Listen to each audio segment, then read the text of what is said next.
Olivia Cooke is one of the stars of the new film Sound of Metal, playing Lou, a heavy metal singer and girlfriend of her bandmate Ruben, who is suddenly losing his hearing. I'm Kevin Jacobsen of Gold Derby here with Olivia. And first off, what was it about the script that really just grabbed you and made you want to be a part of this?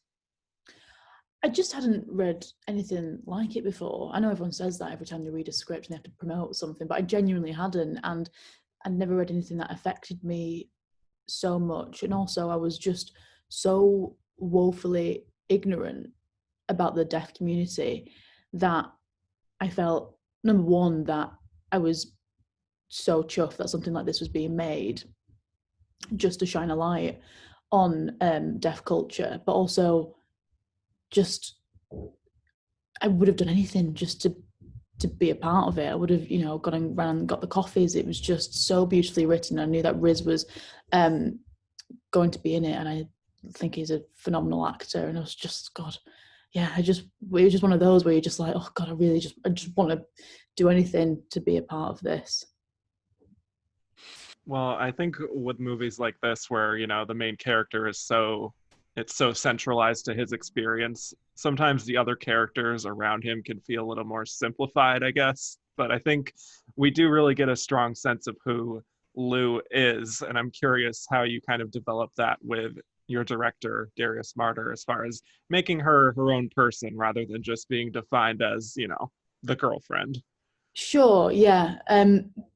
Yeah, I mean, it's with Lou, I feel like you feel her depth of experience, yet it's not spoon-fed to the audience, which is nice. And Darius, he sent me an email quite early on with Lou's backstory. That was a bit of like a 10,000 word essay.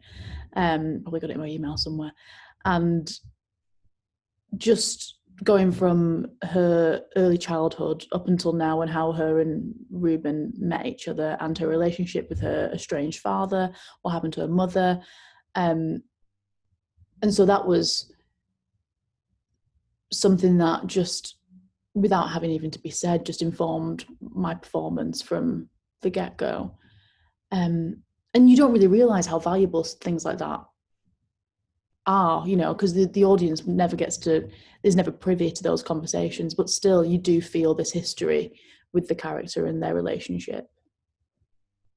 And you have such a distinct look at the beginning of the film with, the eyebrows, the hair, and I have to admit, it actually took me a minute or so to realize that it was you.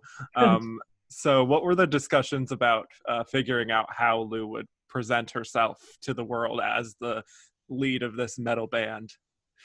Yeah, there's an androgyny to her inherently, and there's a reticence to show her sexuality until she's on stage. And so in her normal life, there was a push towards very more skewing towards the masculine with the way she dressed, and also the bleached eyebrows. I think I was just flicking through Pinterest and saw a picture of a model with bleached eyebrows, and she was just all eyes, and I thought it had this really cool feral look to it. And I was like, oh, that'd be interesting, just because I wonder, without eyebrows, what that would how that would come across. And we did it just as a bit of an experiment, and it looked really cool. It just gives this like alien quality to the look, which I think really helped the character's overall appearance and feel to her. Yeah, and then, with her being in a metal band, you're screaming your vocals, which I imagine must have been kind of strenuous. How did you develop the kind of musicality of Lou? Well, with the screaming, all you do is scream, and then you have a day of rest, and then you just scream again. So, I mean, there was only a few takes that we could do. I think we did about 7, and on the 5th, I was like, don't know how much I've got left in. But I had this wonderful musician called Margaret Sade of the band Pharmacon, who taught me the vocals, taught me how to play guitar, taught me how to loop. We wrote the song together. She wrote the music. She's just incredible, and I basically just copied everything from her. Even just the way she was, I was just like, you know what, I'm just gonna steal that. And obviously your relationship with Riz Ahmed is so crucial for the film in order to really make us care about this couple. And I'm wondering just what the two of you did in preparation to make that relationship feel so authentic. We rehearsed as a band for 2 months before we started shooting. So and we would discuss the script and our relationship and our backstory with each other and with the director, but it was more so just the sheer terror of ultimately having to perform this this song, which I think bonded us. And you know, in any rehearsal space, you really get to know that person and know how they work, and I thought that was really invaluable. But it was easy. I think he's such an amazing actor that to act opposite him and to spend 3 weeks in a tin can, which was the Airstream, was made so much easier just by how phenomenal he is. Well, you mentioned the Airstream RV, which is such a confined location. Were there actually any challenges in that kind of filming experience? Yeah, it was so hot. It was like an oven. It was August in Boston. You know, they had everyone in it who could possibly be in it. So, you know, you've got the DP, you've got Darius sometimes, me and Riz, maybe a gaffer, you've got the sound operator, and we're just trying to do this really emotional scene and not let the drips of sweat just wash onto the table. But you know, it adds to the claustrophobia of the first act of the film. Yeah, definitely. And I was reading that you shot the whole film in order, which is somewhat rare, which means you had a big gap between the first act and then the third act where Yeah. you're acting with Riz again. Can you talk about like picking things back up with Riz and whether things felt different in those final scenes? Yeah, they did. I mean, it was about a month and a half, maybe 2 months after we'd shot the first act before Riz goes off to the sober house, and to when we meet again in Paris. So I I kind of, yeah, I'd gone back home. I'd gone back to Manchester. I was in London, and I was like in Europe myself. And I know Riz and Darius was having this experience without me, and so there was sort of this change in relationship where you're having to catch up, and you are a little bit more estranged from each other, because especially in this industry, like, things move so fast, relationships move so fast. You do a job with someone and you're best friends, and then you come to promote it and you're practically strangers again because someone else slots into your life. And it was really, I mean, that we didn't expect that to happen, but that just was so helpful for the last act, where we're trying to connect with each other again. Yeah, and you also in that third act you get to work a bit with Matthewlmerich as Lou's Yeah. father. What was he like to work with? Oh, he was brilliant. I mean, we met each other the night before we acted together, and then practiced the song that we had together in the morning, and then did it that night, and all the whilst having to act like, father and daughter. But again, I mean, it was all, I mean, I don't know if it was in Darius's master plan, but having this practical stranger that you just met and then having to be father and daughter is a really intimate dynamic, made harder if you don't know the person. But I think with just how the story works, it all made sense in our performances. But he was brilliant. He's so talented and so French and so sexy and so relaxed and talented. And yeah, it was great. And I'll just throw a spoiler warning here for those who haven't seen the whole film yet. We're going to talk a little bit about the ending of the film. So the last scene you have in the film is so quiet and intimate, but it's also just, seismic in terms of being a real inflection point in the relationship between Lou and Ruben, and you're both communicating so many different emotions. Was there any kind of special preparation for that scene to just make sure you got it right? Trying to think. I don't think there was. I don't think there was. That scene when I read it was just the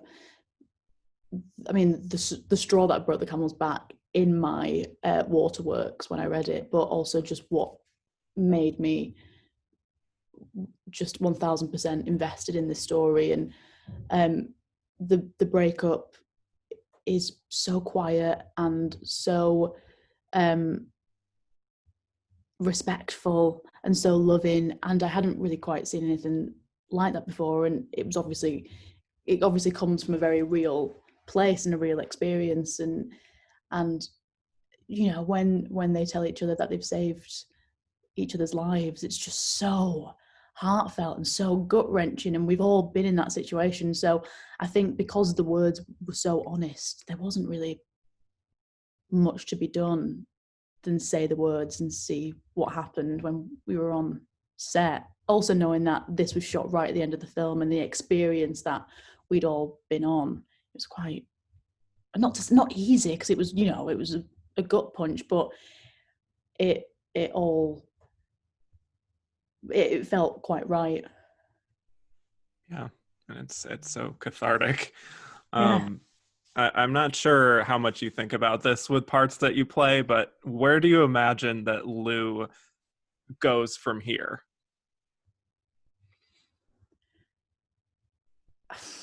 I